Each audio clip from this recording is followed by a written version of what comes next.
What are some of the things that anybody who's watching today can say that I'm taking this to the bank, I'm going to prevent colon cancer? Somebody gets anything out of this talk, the most important thing in prevention of colon cancer is to get screened.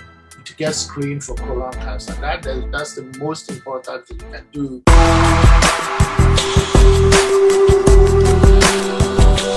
Welcome to Dayspring Life and Health Channel. Today we are excited to have a great discussion with an experienced gastroenterologist by name Dr. Kofi Attah-Mensah, who is currently Kontihini at Asante Mampong and has a stool name of Nana Kofi Nyantakyi Kodua II. Dr. Kofi Attah-Mensah has practiced for decades in the Connecticut or Hartford, Connecticut area. But as a background to him, he was educated in high school from the Opoku High School, and from there he proceeded to college education, his bachelor's training in New York, and obtained biology and chemistry degrees in with magna cum laude, as well as Phi Beta Kappa honors. And since graduation as a bachelor's, he proceeded to medical school in New York City at the Cornell University Medical College, now called Weill Cornell Medical College. Dr. Mensah has since trained as a gastroenterologist from then and has served in his own private practice for at least a couple of decades. Recently, he retired partially and given his service to his motherland as a Kontihini of the Asante Mampong area, as well as a preceptor to the students at University of Connecticut who are pursuing degrees and specialties in gastroenterology. So it's my singular honor to welcome Dr. Kofi Attah-Mensah to Dayspring Life and Health Channel. Doctor, welcome to Dayspring Life and Health Channel. Thank you, and thank you for the nice introduction, Mr. Hassan. Well, is there anything that you would want to throw in before we proceed, as far as your background is concerned? No, you did a fabulous job. That's okay. All right, so viewers, today our topic, as you may have been hinted, so we're going to talk about colon cancer, the risk factors, and how to prevent colon cancer. So our first question then is, Doctor, what is colon cancer? When people say colon cancer, what is it at all about? Colon cancer, as the name indicates, is a cancer that affects the part of the body called the colon. The colon and the rectum. Actually, it's colorectal cancer. It's the type of cancer that affects the colon and rectum. Now, you may ask, what's the colon and the rectum? A little bit of anatomy. The colon and the rectum is the part of the body that's the end of the digestive system. It's about a 5-foot long tube. That is the end of the digestive system. Now, this colon and the rectum are very important biologically. Number one, they enable the body to get rid of waste from what you eat. You eat, the body digests the food and absorbs the good nutrients from what you eat. And what is considered waste is then packaged by the colon and evacuated as stool. Now, this function is very important. Number one, it gets rid of this waste you don't need, but it's also very important in the hydration and the water homeostasis of the body. Otherwise, everything that's coming out will be liquid. You have diarrhea, and when you have diarrhea, you know what happens. You become dehydrated with a lot of electrolyte compromises. So the colon is very important biologically. Unfortunately, if something goes wrong with the colon, then you get colorectal cancer. Thank you so much. All right, so then our next question is, what are some of the signs of colon cancer? If somebody has colorectal cancer, what are some of the things that they will be seeing? It's important to point out that you can have colorectal cancer and not have any symptoms. Sometimes when you have symptoms, it's too late. It means the disease is at a later stage. So number one, in terms of symptoms, you can have colorectal cancer and be what we call asymptomatic, that you don't have any symptoms. When you do have symptoms, some of the symptoms that you see, number one, something like change in bowel habits.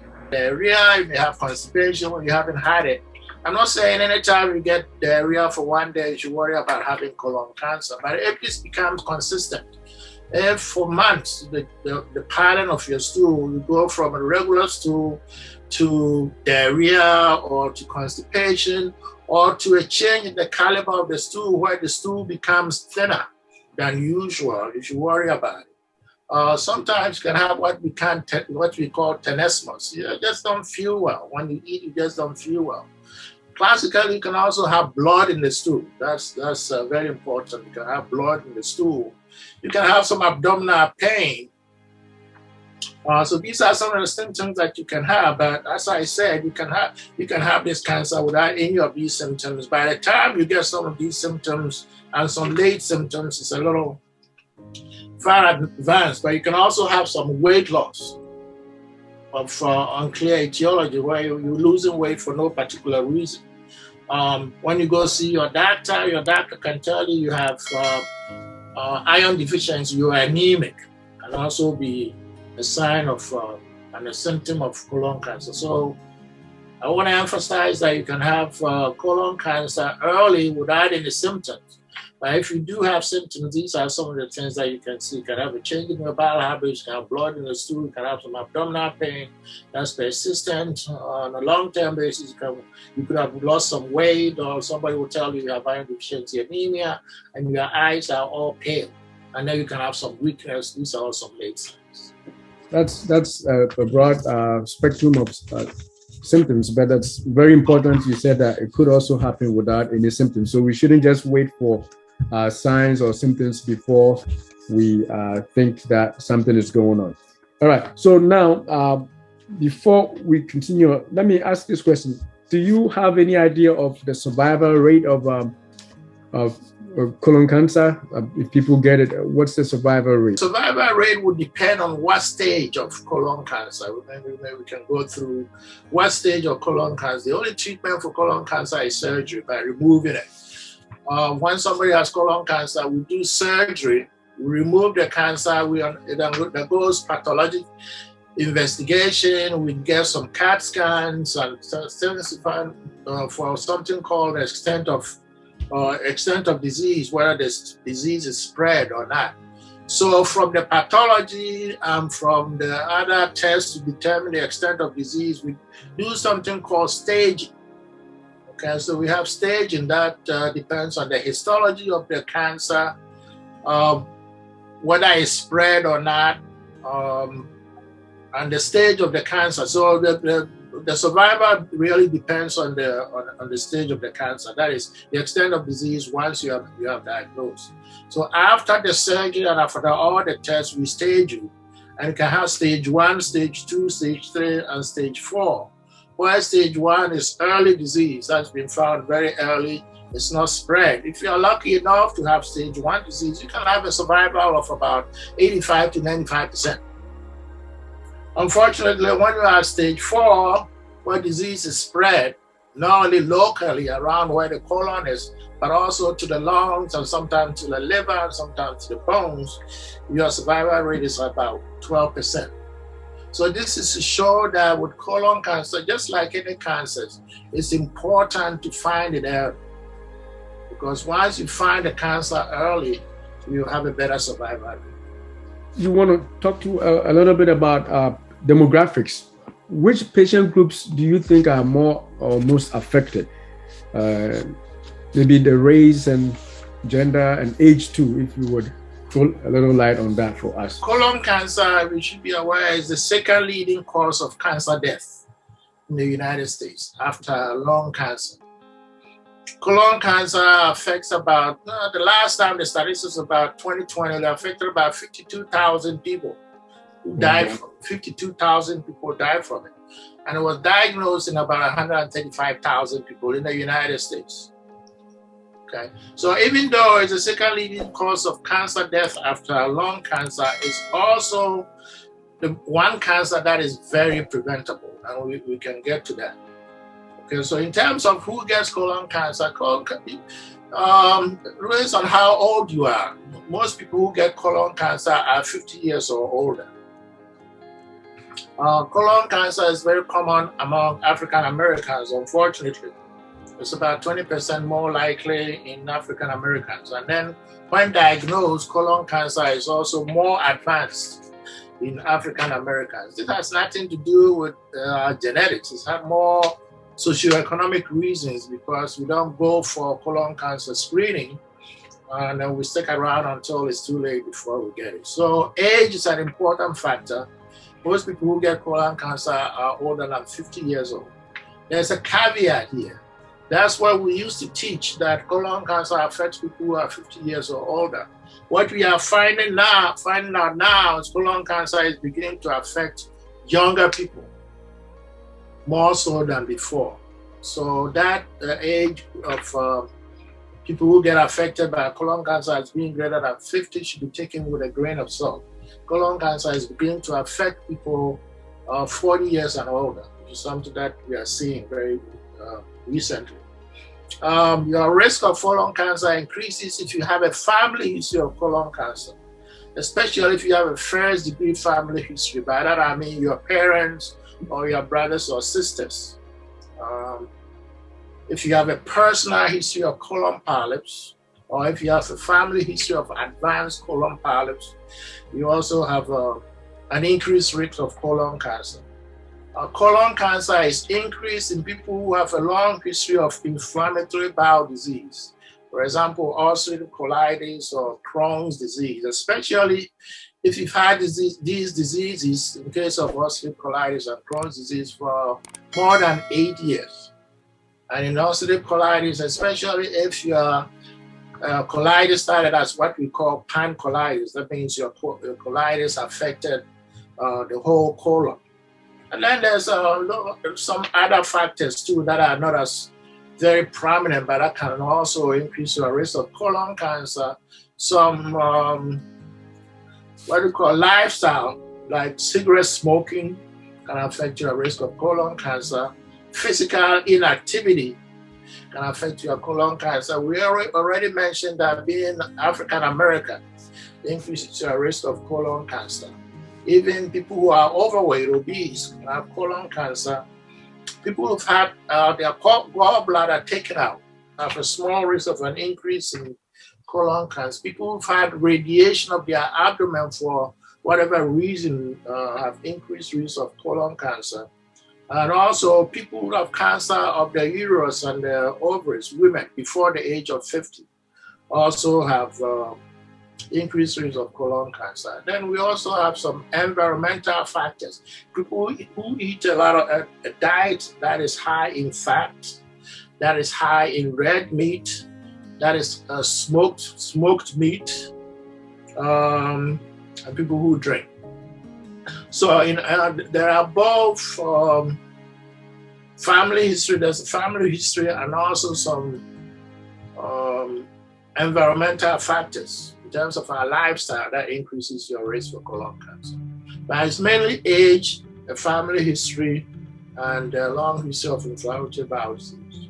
Now, Doc, if somebody has, I just want to bring it down to some common symptoms that people usually, if somebody has chronic constipation or chronic diarrhea, should they be concerned or should they be checked, or is just one of those things that they can overlook? Well, as I indicated, changes in bowel habits can be a sign of colon cancer. So if all of a sudden you start having changes in your bowel habit, you have regular bowel movements and you start having a lot of diarrhea or you start having a lot of constipation, then you should get checked for signs of disease in the colon, not necessarily colon cancer, because there are a lot of diseases in the colon that can mimic those symptoms. You can have what we call irritable bowel syndrome, constipation predominant irritable bowel syndrome. You can have irritable bowel disease, you have chronic constipation. So there are diseases that can mimic those symptoms. So not everybody who has constipation or have diarrhea has colon cancer.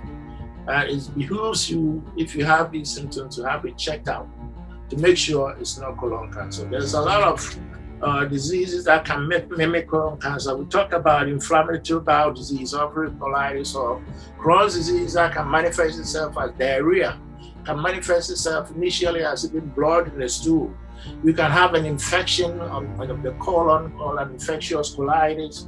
You can have diverticulosis that can bleed, that is not cancerous. You can have diverticulitis, that is inflammation of the diverticula in the colon that can give you abdominal pain and some diarrhea. Then of course, you can have hemorrhoids, that can bleed.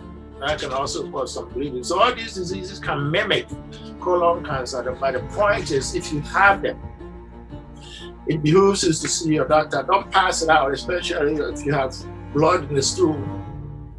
Don't pass it off as this is just hemorrhoids, especially even if you are young. As I said, we are seeing colon cancer in young people.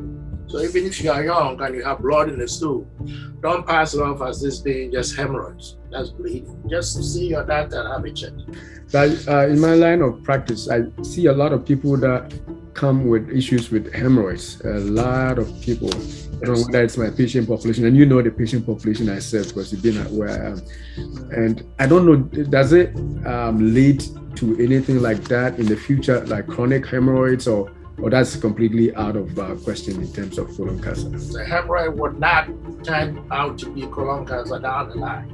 The important thing is to ensure that it really hemorrhoids that's bleeding, and not something else. Okay. Because there are a lot of diseases of the colon that can cause bleeding and that can cause pain around the rectum. That is not benign. So if you see your doctor and it's hemorrhoids, fine. Then they can come see you for their hemorrhoidal suppositories. But or even in the beginning, you can assume that it's a hemorrhoid and come see you for hemorrhoidal suppository. But if it continues and you use hemorrhoidal suppositories and you continue to have this bleeding, and especially if you are older than 50 years old, if you are African American race, and all the other risk factors that I talked about, your family has a history of colon cancer, you shouldn't just pass it off as it being hemorrhoids and go to your local pharmacist like you to get hemorrhoidal suppository. So now let's go to this other question that I have. I think a lot of people have these questions. So, and hopefully people will also comment in the sections if they have more questions that I couldn't ask, because it's rare to have such a great resource. So people, you can always put your comments down, and we'll always get in touch with Dr. for more answers. All right, so the other question is, can you throw more light on how fiber-rich diet and obesity and also processed meat and alcohol increase the risk? How do they do that? Well, as I indicated, there are these environmental factors that can increase your risk of colon cancer. So we counsel people to eat a diet that's high in fiber. Okay. It doesn't mean that if you don't eat a diet that is high in fiber, you are going to get colon cancer. So the issue of fiber by itself is not it's not completely proven. But basically, those environmental factors that I talked about in terms of making sure you are in good shape, regular exercise, not being obese, not drinking excessively, not eating a diet that's high in smoked meats. So these environmental factors, when you look at the studies confirming how important these environmental factors are, they are kind of iffy. We know they contribute to getting colon cancer. That's why we advise people to eat a diet that is high in fiber, less in oils, and less in smoked meat and all that stuff. So can you tell us any other lifestyle factors that can increase your risk? I think you have mentioned alcohol. So I mentioned the diet. The diet is good if your diet is high in fruits and vegetables, and a diet that has some calcium, vitamin D in it. Decrease a diet that has red meat, that's charcoal, broiled, or smoked, and that is high in fats and oils. We talked about exercising regularly. Okay. We talked about maintaining an appropriate weight. As I said, the issue about fiber, the data is not so strong. The issue about taking antioxidants, the data is kind of iffy. The issue about taking statins is also iffy about whether they help or they don't. The issue about taking selenium, these are all things that people take. The data is kind of iffy. A diet that is high in calcium helps. Now, we used to say that take a low dose of aspirin and other non-steroidal anti-inflammatory drugs, but the side effects of taking aspirin, as you know, is also increased when you take them. So you have to take it with a grain of salt. Also, the aspirin has to be taken for at least 8 years before it can help you decrease your risk of cancer. By that time, you could have had an ulcer with bleeding that send you to the hospital. That's very informative. Now let's switch our attention to how to prevent colon cancer. Now with that, my first question is, what can anyone who is watching do to avoid colon cancer prevention wise? I know you've mentioned the lifestyle changes and diet, but apart from that, what are some of the things that anybody who's watching today can say that I'm taking this to the bank, I'm going to prevent colon cancer? If somebody gets anything out of this talk, the most important thing in prevention of colon cancer is to get screened. Is to get screened for colon cancer. That's the most important thing you can do to prevent colon cancer. When it comes to screening, the sine qua non, the most important screening tool we have now is colonoscopy. Okay, colonoscopy at the appropriate time is the most important thing anybody can do to prevent colon cancer. As I indicated in the beginning, colon cancer is one of the few cancers that you can prevent. If you do your screening colonoscopy at the appropriate time, you can prevent colon cancer. Unlike most of the other cancers. Pancreatic cancer, you can't do anything about. But colon cancer prevention is the single most important thing that you can do. Is to be screened. And as I indicated, since you can have colon cancer without symptoms, you shouldn't wait until you have symptoms before you get screened. What is screening for colon cancer? At this point, all the gastroenterology societies recommend that you start getting colon cancer screening at age 45, especially among African Americans. It used to be you start getting colon cancer screening at age 50. But now the recommendation is that, especially among African Americans, we should start getting colon cancer screening at age 45. So whether you have any changes in bowel habits, whether you have this, you have that, it doesn't matter. Okay? An average risk person is somebody without any symptoms who is just 45 years old, African American. Go get checked for colon cancer, people. So that's the most important you can get out of this then is to go get a colonoscopy. A colonoscopy is a test that the doctor tells you to take a laxative to clean yourself out. You go in there, they put you to sleep so you don't feel anything. They have a colonoscope, which is a long tube with a light at the end of it that they insert in your rectum. The gastroenterologist who's been trained to do this thousands of times manipulates this tube down the 5-foot colon, looking for what is called a polyp. Most colon cancers start off as a polyp, and a polyp is a growth that you can have in the colon without any symptoms at all. But if you leave it in for a period of time, depending on the type of cancer, from anywhere from 5 to 20 years, then it grows to become colon cancer.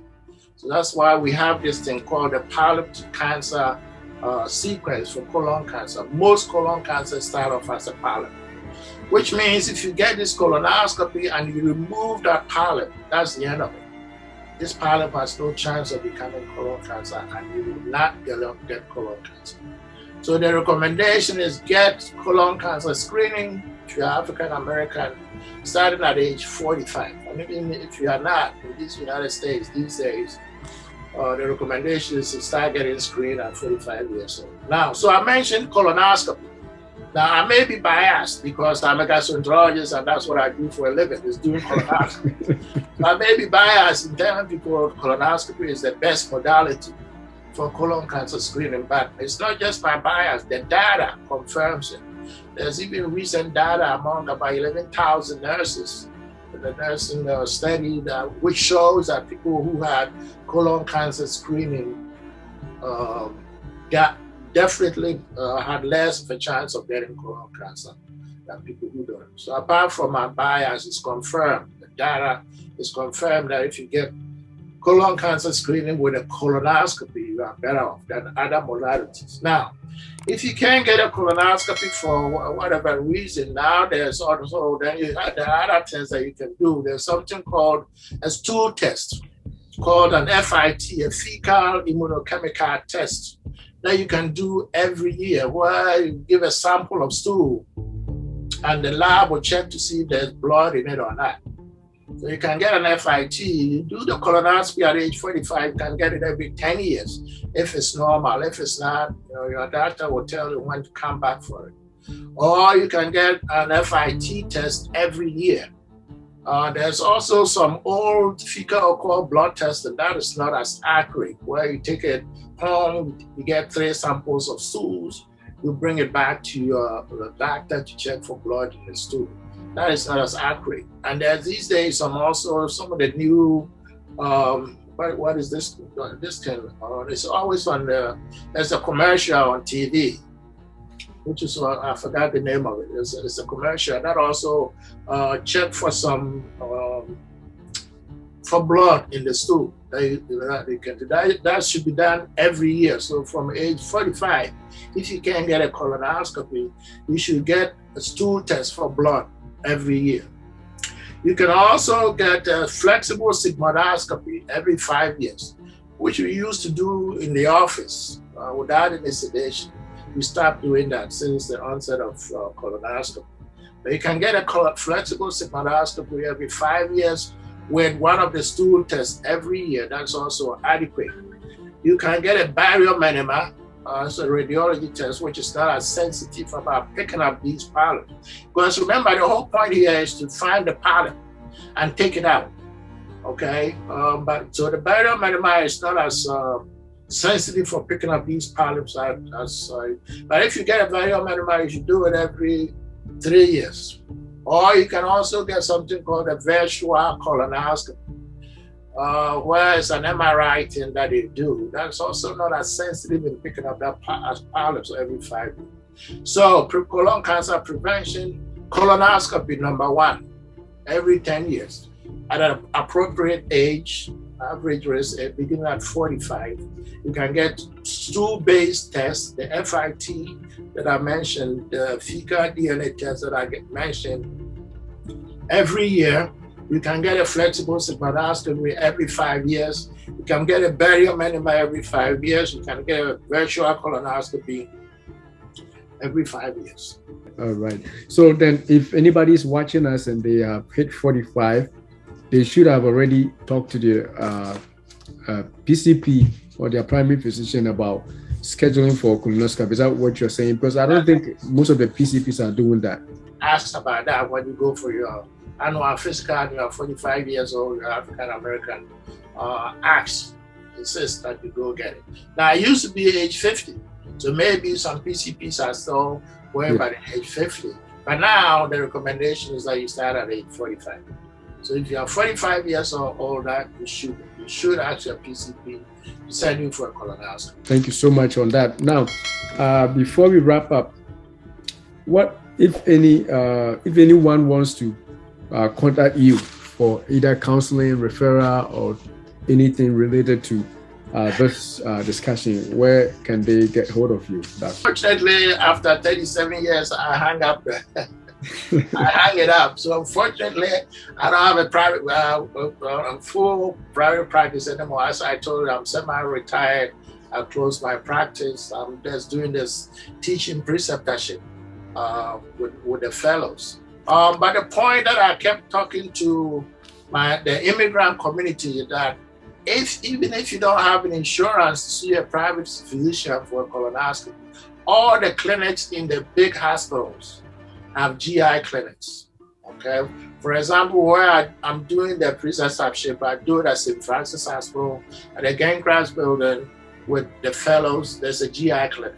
If you go in there, they'll see you. Hartford Hospital has a GI clinic. New Britain Hospital, I don't know what they call it now. They used to call it New Britain Hospital. What do you call it? Manchester Hospital will have one. So all the big hospitals will have their general medical clinics. And from the general medical clinics, when you see a primary care physician, then they will refer you to somebody in the GI clinic to have a colonoscopy. So first go through your primary care physician. Unfortunately, it's not me anymore, who will refer you to a gastroenterologist. There are hundreds of gastroenterologists in my community here in Hartford community area.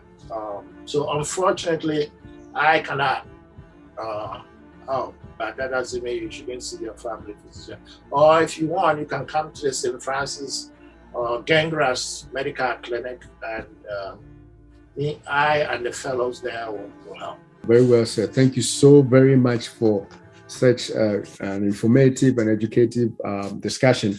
Now, do you have any final concluding remarks to make to the community of people who are watching? I have learned a lot, but yes, do you have any final words for the people? And then we'll end it. Number one point that I want to leave with my viewers. Number one, colon cancer is preventable. Number two, colon cancer is a deadly disease. It's the second leading cause of cancer death, unnecessary killing about 50,000 something people every year here in the United States.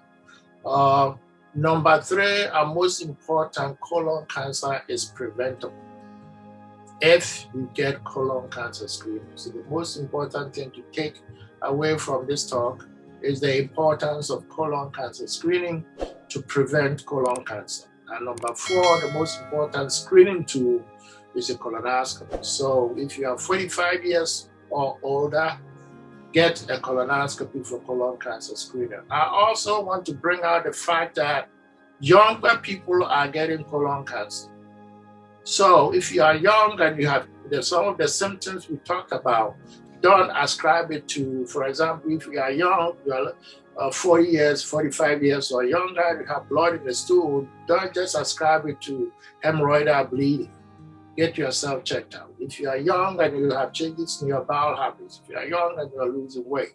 So we are finding more and more colon cancer in younger people, younger than 45 years old. So I would like to impress on younger people who get symptoms in their bowels for no reason to also follow it up with their family doctors and insist that their family doctors send them to the gastroenterologist if it is. So they can also be prevented from getting colon cancer. So those are the points that I'll make.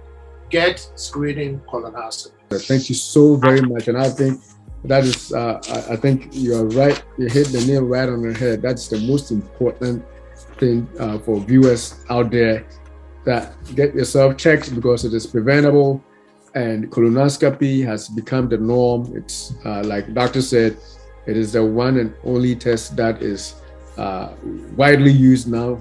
And I mean, you don't have to wait till you're 50 or till you're 60 or you have symptoms. If you are 45, go get your colonoscopy done. And if you are less, as he said, if you are less than 45, but you have those symptoms that he talked about, please don't wait. Talk to your doctor about it and get it checked. Well, this is where we draw the curtain today. Again, I want to say thank you so much, Dr. Kofi Atamansa. And we are so blessed. In fact, we are honored for such a great informative section, and for your wisdom and for your service to the Hartford community, first of all, and also coming back, even partially retired and still contributing to the community. We really honor you for such a great work. You're an example to some of us who are still in the health profession. Thank you, and God bless you. Talk to you again later. It's my pleasure. Thank you for allowing me the opportunity. Well, beloved, I wish above all things that you prosper and be in health, even as your soul prospers. Thanks for watching.